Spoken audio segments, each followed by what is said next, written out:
Words have meaning, and words have power. Words can be used as a rallying cry for change, used to inspire and lead. Words can be used to ignite revolution, propel humanity beyond the stars, and have forged the course of history. The power of the spoken word was harnessed by John F. Kennedy in 1961 when he said, "Ask not what your country can do for you. Ask what you can do for your country." The power of the spoken word has been used to unite countries, people, and generations. Hi, my name is Georgia Brennan, and I'm here to outline why public speaking should be more emphasized in school curriculums.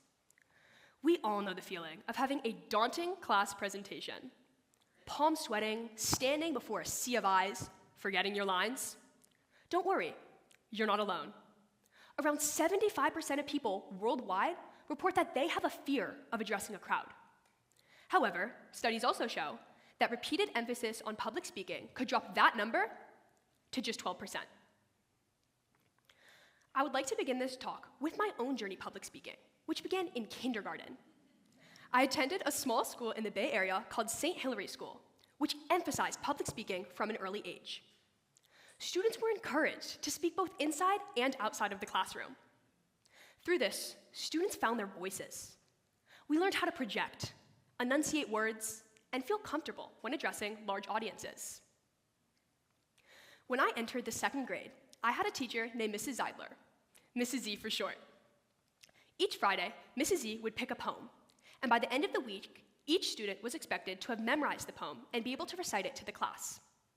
The first poem I can recall memorizing and presenting was Dreams by Langston Hughes. Mrs. Z taught second grade for over 30 years, and each student who passed through her classroom could undoubtedly recite at least one of the poems today. Each week, students grew more confident in their recitations.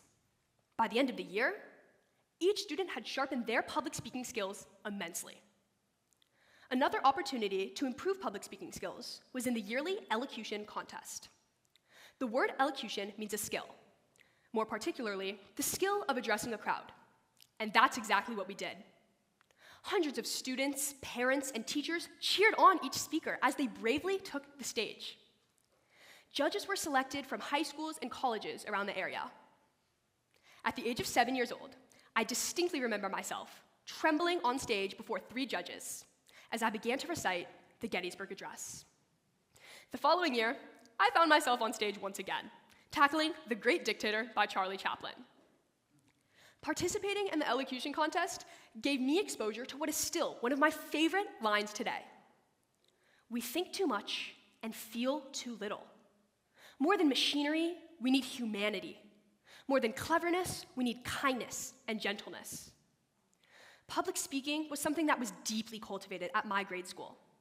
Every student had to learn how to feel comfortable when addressing a crowd. The skills I learned through my school's emphasis on public speaking have changed me in so many ways that I decided to give a TED Talk on them.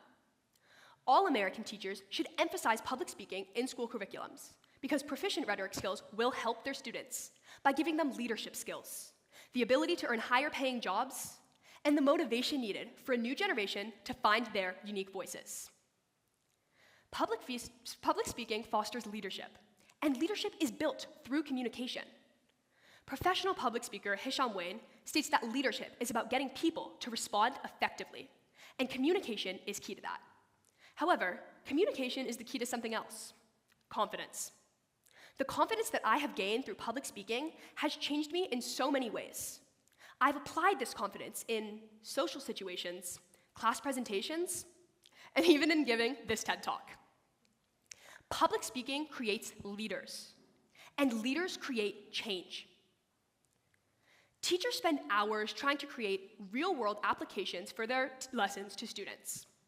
However, some may not realize that by teaching public speaking, teachers are already putting their students at an advantage when they enter the workforce. A study done by the University of Connecticut states that 70% of jobs require some form of public speaking skills, including many STEM-based jobs. Therefore, by emphasizing public speaking from an early age, teachers are helping their students when they enter into the real world. Lastly, each one of you here today has your own individual thoughts, experiences, and opinions which are valuable.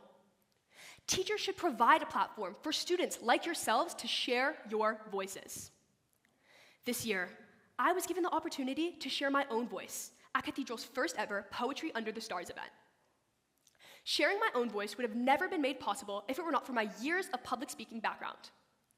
A video of my poem was posted to Instagram, reaching upwards of 750,000 views.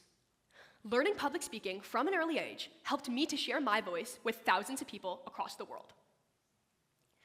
Each one of you here today knows a student, whether you are a student, a parent, or a friend. Therefore, each one of you here today should care about the fate of incoming generations. What is taught today in schools will affect your children, your grandchildren, your world. Share your own voice, challenge curriculums, inspire students. The world is a stage, the microphone a muse for students and parents like yourselves to stand up. Unite to fight for a generation of leaders. Unite to fight for a generation where students can speak up.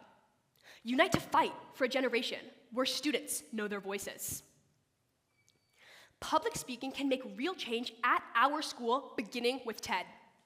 Attendance at events like this help propel the idea that each student's voice is valuable. Change is made by difference makers who stand up for what they believe in. You can be a leader. You can share your voice. You can make a difference. Thank you.